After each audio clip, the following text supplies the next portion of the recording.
While fishing with his son on the River Trent in Burton, England, John Anderson snapped a strange photo. Along the banks, they noticed a silent figure that vanished as quickly as it appeared. It didn't move like a person, there one moment, gone the next. That stretch of river, especially near Newton Road and Andres Bridge, holds a dark history. Centuries ago, the area was tied to witchcraft and child sacrifices, tragedies many believe still echo today. Later, a local psychic examined the photo and claimed it showed a young woman. Could that really be true? After a surf session, this person reviewed their GoPro footage and noticed something chilling. One frame showed a massive shark gliding silently past the camera. At the time, they hadn't seen or sensed a thing in the water, but that single image left them stunned. Walking away from the waves that day, they knew they were very, very lucky. During a late-night fishing trip around 2 a.m., someone sat alone by a quiet lake and casually snapped a photo, not thinking much of it. The night was still and silent, just as expected at that hour. But later, when reviewing the shot, they noticed a dark, shadowy figure standing in the distance. They swear they were completely alone. So who, or what, was out there by the lake that night? Tim Shaddock, a 54-year-old Australian fisherman, set sail with his dog Bella from Mexico's Baja Peninsula, aiming to cross the Pacific to French Polynesia. But just weeks into the voyage, disaster struck. A violent storm destroyed his catamaran's electronics, leaving them adrift with no way to navigate or call for help. For 3 long months, they drifted across open waters. At last, a helicopter from a tuna fishing company spotted the battered vessel. Hi, sir. Hi, sir. Do you speak English? Yeah? How are you doing? You okay? Hi, my name is Andres. We need to know if you have any drugs or weapons on board. No, I have no drugs or weapons. Are you sure? I'm sure, yeah, you can check everything. The crew tossed him a drink and sent a speedboat for the rescue. Tim had survived by eating raw fish and collecting rainwater. After an ordeal few could imagine, he finally returned home to Australia to reunite with his family. Captain Koo headed to Lost Lake, Oregon, chasing trout despite the thick wildfire smoke. Alright, so this is a trip. We're in Lost Lake, Oregon. We're out here with the ultralight. Woo.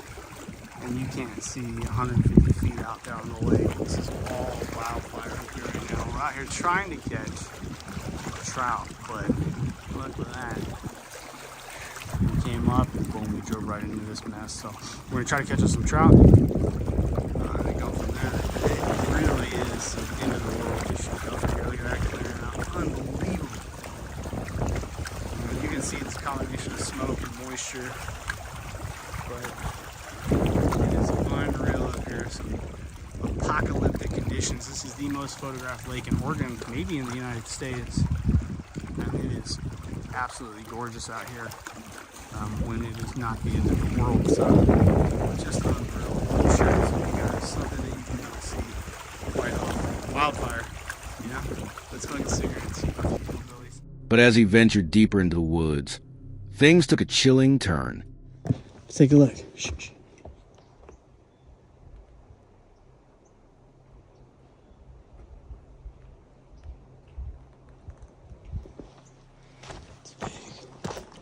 It's probably fucking Sasquatch at this point.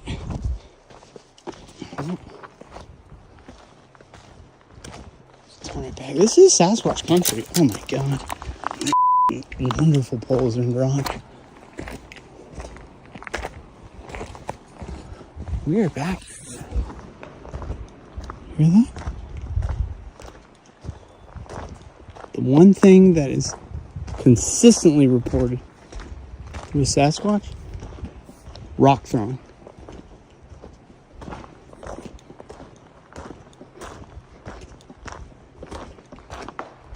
Hear that?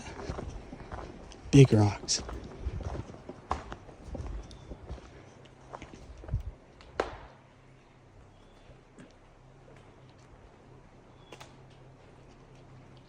Those are big rocks, dude.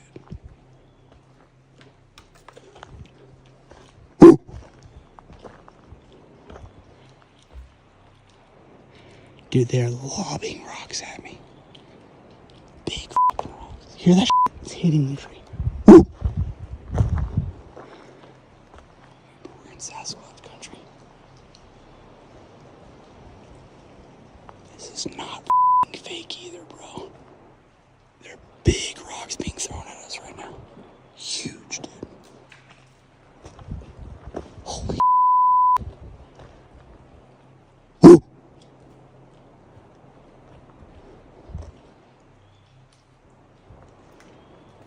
That's moving. Woo, let's keep it too close, bro. We gotta keep it moving. We gotta keep it moving, baby. I do not want to die out here.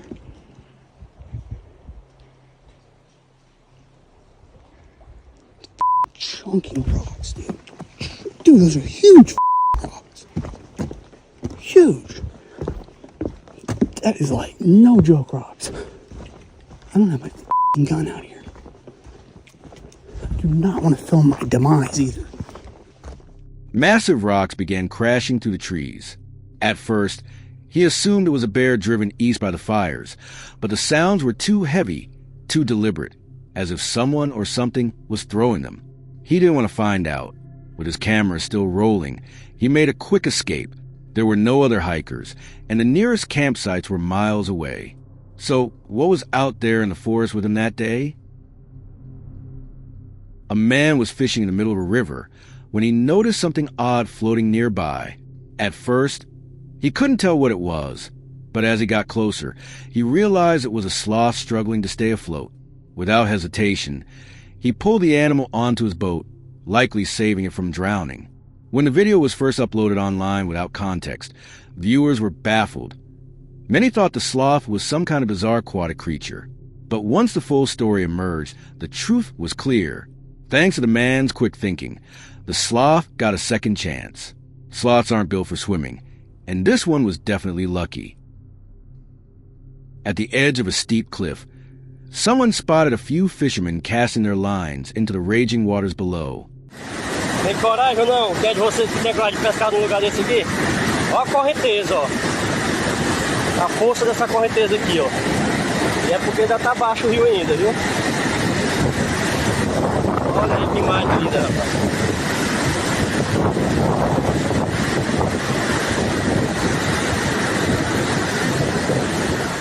The current pounded hard against the rocks, and one wrong step could have been fatal. Yet they stood their ground, unfazed.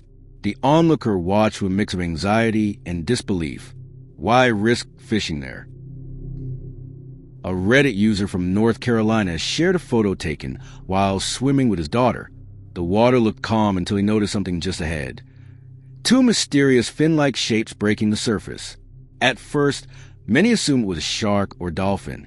But locals quickly pointed out it was a cow-nosed ray, a species known for gliding just beneath the surface with the tips of its fins poking above the water.